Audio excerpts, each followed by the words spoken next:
Ya pemirsa, Anda kembali di Apa Kabar Indonesia Pagi. Pemirsa, kita akan lanjutkan bagaimanakah kemudian hasil diskusi kita tadi menarik. Karena nampaknya dari kubu Prabowo Gibran masih cukup optimis akan berada di posisi puncak dari sejumlah hasil survei. Bahkan juga Gibran tidak akan terpengaruh negatif dari berbagai situasi yang terjadi. Karena menurut Bang Habibur Rahman tadi bahwa sampaikan anak muda sekarang, pemilih kita tuh kritis-kritis, akan melihat tidak hanya hasilnya saja tapi akan ditarik betul atau tidak berbagai pembuktian yang ada.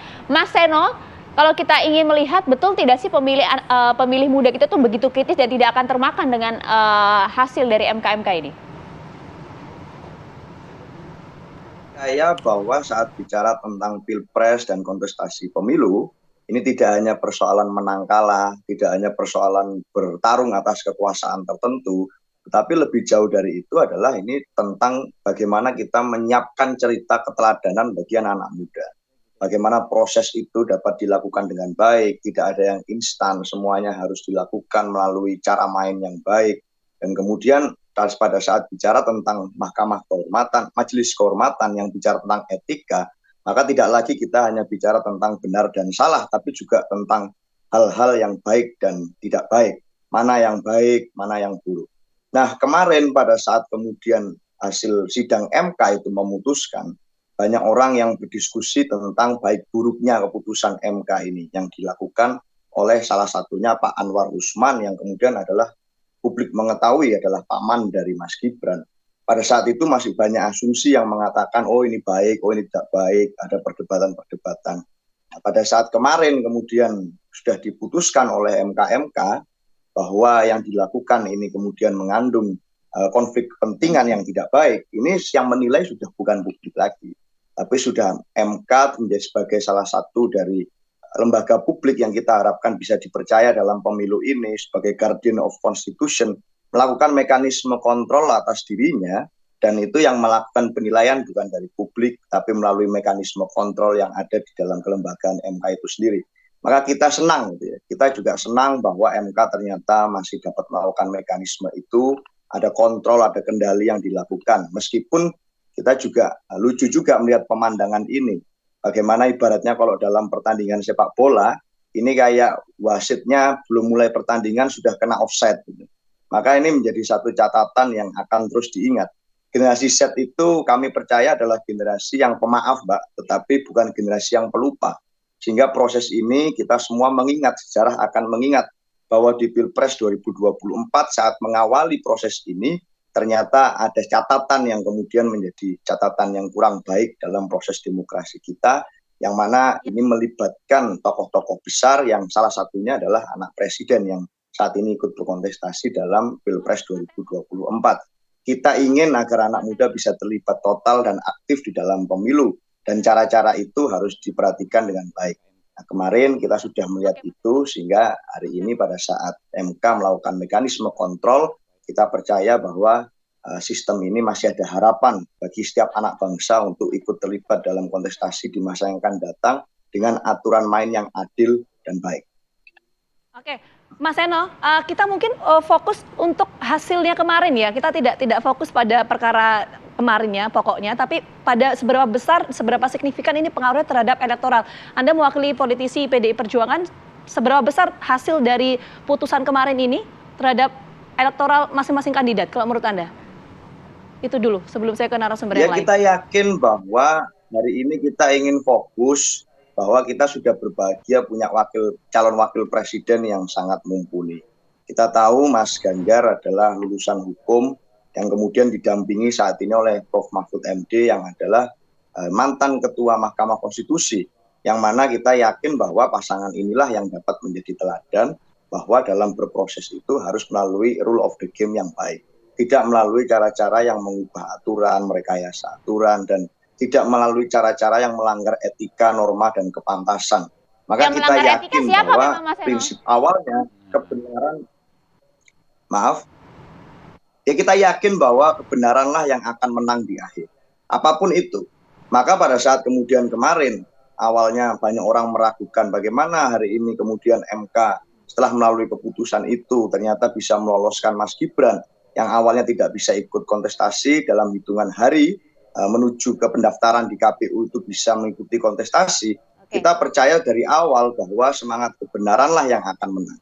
Sehingga pada saat hari ini muncul semacam ini, kami ingin fokus dengan segala hormat kepada Pak Habib dan kawan-kawan sekalian.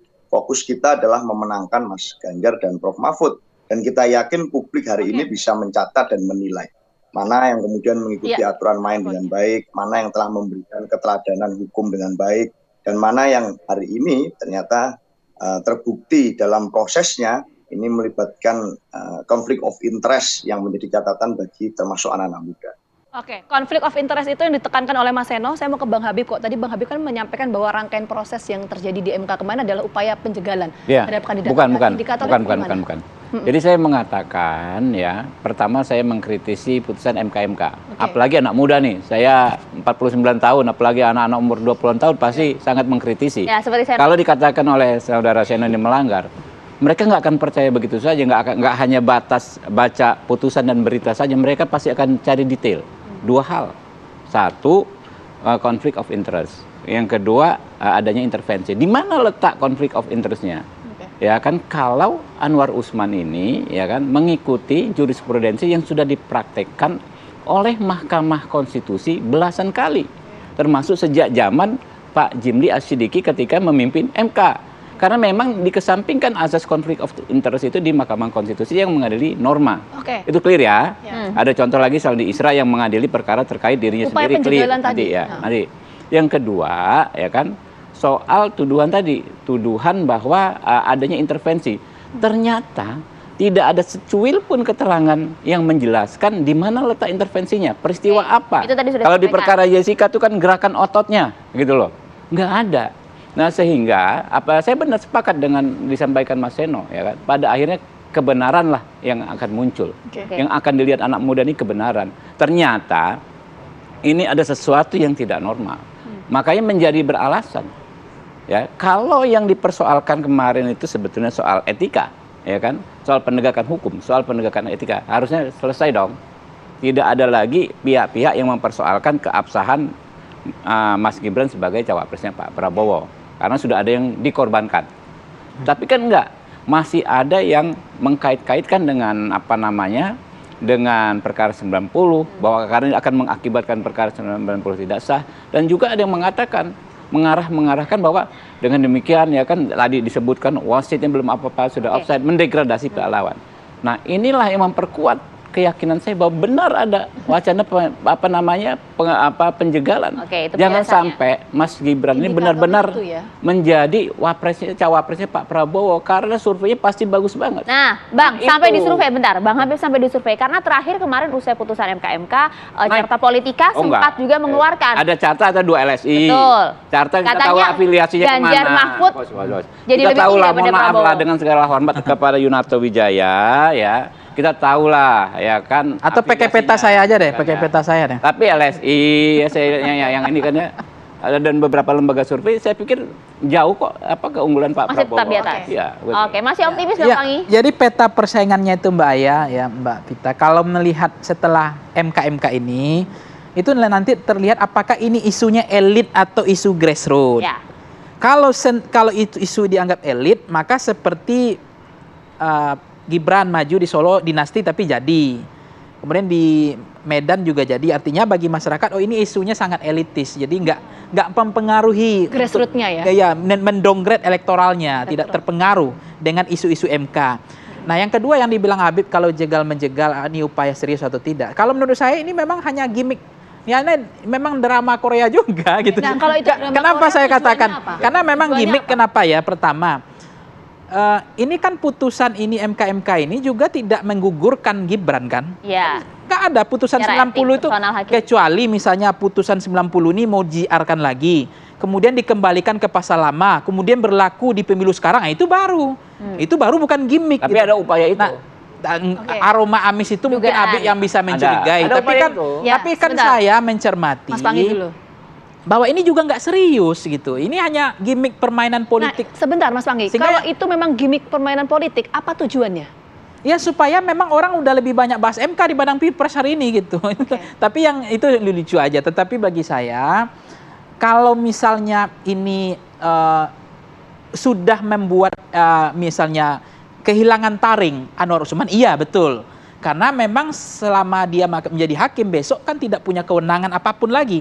Menyidangkan pilpres, iya nggak bisa lagi. Sebetulnya memang itu bagus karena memang konflik kepentingannya itu yang dikhawatirkan orang kalau ada sengketa pilpres besok. Ini sedikit. Nah sekarang beliau tidak lagi punya hak, tetapi tidak dipecat atau tapi nggak dipecat karena alasan supaya tidak ada banding kan. Walaupun Habib punya terobosan baru katanya akan ada banding gitu untuk memulihkan kembali kewenangan Anwar Usman sebagai ketua MK dan punya hak untuk menyidangkan pilpres dan pileg atau pilkada gitu. Khawatir tidak terkait khawatir tidak kemudian hal itu dengan elektoral dari Gibran dan juga pasangan Prabowo Gibran? Ya, kekhawatiran selama ini kan ini asumsi persepsi ini kan nggak bisa diukur ya. Nah, kita kan belum survei soal setelah putusan MK ini sejauh mana bahwa kalau misalnya memang bagi publik bahwa MK ini ada cacat moral misalnya, mungkin itu sentimen positif bagi Prabowo Gibran kan. Tapi kalau kemudian bahwa ini calon presiden wakil presiden itu ada cacat, bagaimana mungkin produk yang cacat kemudian ikut kontestasi kemudian menang, legitimasinya gimana? Itu mazhab kedua. Tapi kalau mazhab pertama Habib membuktikan bahwa ini MK juga cacat gitu. Kemudian karena tidak ada dua pembuktian tadi, tidak ada intervensi, tidak ada kemudian apa tadi tuduhan kedua Habib? Asas benturan kepentingan, pelanggaran konflik kepentingannya yang mana kan nggak ketemu, katanya ada 400 halaman kata Habib tadi. Ternyata enggak. Berarti kan itu upaya untuk memulihkan citra dari ketua MK bahwa ini terzolimi. Sekarang kan kita ini kita ini selama ini terkait dengan underdog effect. Siapa yang terzolimi dan siapa yang menzolimi. Nah itu stempel itu bisa bolak-balik. Sekarang kemarin yang terzolimi adalah siapa di luar pasangan Prabowo Gibran karena dianggap ini bertarung dengan cara mengubah konstitusi kan. Nah sekarang justru yang terzolimi siapa? Adalah Anwar Usman yang terzolimi gitu. Jadi bukan persoalan terzolimi memang, tapi kita harus merujuk pada fakta, ya kan? Ada juga nih hal yang menarik, nanti bisa dicek ya.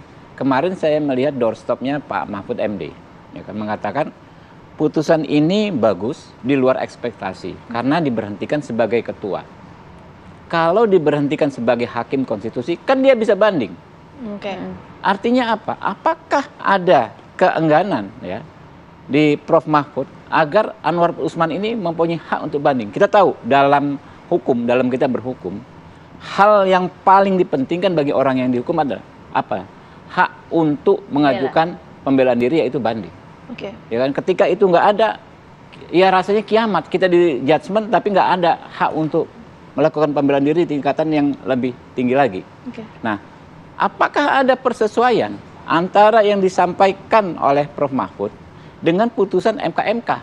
MK-MK kan begitu, kalau kualifikasi pelanggaran berat, pemberhentian dong sebagai hakim. Tapi efek bagusnya bagi orang yang diberhentikan sebagai hakim, dia punya hak banding.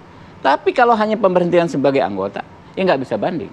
Nah, apakah tujuan ya ada mensreanya, ada keinginan dari MK-MK ini agar ya jenis sanksi yang demikian mengakibatkan Pak Anwar Usman tidak bisa banding menggunakan haknya sebagai banding. Nah, inilah yang namanya saya dalam kondisi ini Pak Anwar Usman terzolimi. Nggak tahu siapa yang menzolimi, tapi beliau terzolimi. Gitu. Tadi saya mau dalami soal tujuannya tadi, tapi sayang sekali waktu terbatas. Saya terakhir mau ke Mas Seno deh. Kalau Mas Seno tanggapannya tadi berkaitan dengan disampaikan oleh Mas Panggi dan Bang Habib? Ya, saya percaya bahwa hari ini publik bisa melihat di perbincangan warung kopi saja semua orang sudah tahu bahwa konflik of interest-nya itu karena Pak Anwar Usman adalah paman dari Mas Gibran. Itu sudah jelas semua orang melihat ada situasi itu. Sehingga kalau hari ini kemudian Pak Habib menyampaikan bahwa yang disolimi itu seakan-akan adalah Pak Anwar, ya kita bisa menilai lah bagaimana kemudian kita mengikuti proses ini dari awal hingga akhir. Banyak anak-anak muda yang sudah melek literasi politik dan mengikuti proses politik ini dengan baik. Maka sekali lagi Pilpres ini kita yakini adalah bagian dari edukasi politik. Kalau hari ini terjadi hal semacam ini, maka saya sepakat dengan Pak Panggi tadi, bahwa marilah kalau gitu kita memulai starting awal ini dengan satu harapan, bahwa ayo setelah ini kita banyak bicara tentang Pilpres. MK ini hanya sebagai satu penanda awal bahwa kita tahu sama tahu di Indonesia ini pada saat ada orang dalam yang bekerja, ya banyak hal bisa dimudahkan. Dan saya yakin kemudian anak-anak muda adalah bagian dari generasi yang menolak semangat itu. Itu saja dari saya. Terima kasih. Oke, dari TPN juga masih yakin ya bahwa Ganjar Mahfud masih bisa unggul? Ya kami yakin betul, kami punya keyakinan dan kepercayaan penuh. Makanya dari awal kami tidak ingin mengomentari banyak. Mas Gibran mau berkontestasi juga kita hargai, meskipun prosesnya publik mencatat bahwa ada proses yang semacam itu di MK-MK, kita hargai gitu. Tetapi prosesnya kami punya keyakinan dan spirit penuh. Bahkan TPN kemarin mengapresiasi apa yang dilakukan MK-MK sebagai satu upaya yang membangkitkan kembali harapan publik bahwa pemilu ini bisa netral dan tanpa konflik kepentingan dan masih melawan nepotisme. Oke, baik, terima kasih Mas Seno, Bang Habib, terima kasih banyak Bang Panggi, terima kasih banyak atas diskusi kita pagi hari ini, menarik ya. Ya, kita jeda dulu pemirsa, apakah Indonesia Pagi akan kembali hadir saat lagi untuk Anda, tetap bersama kami.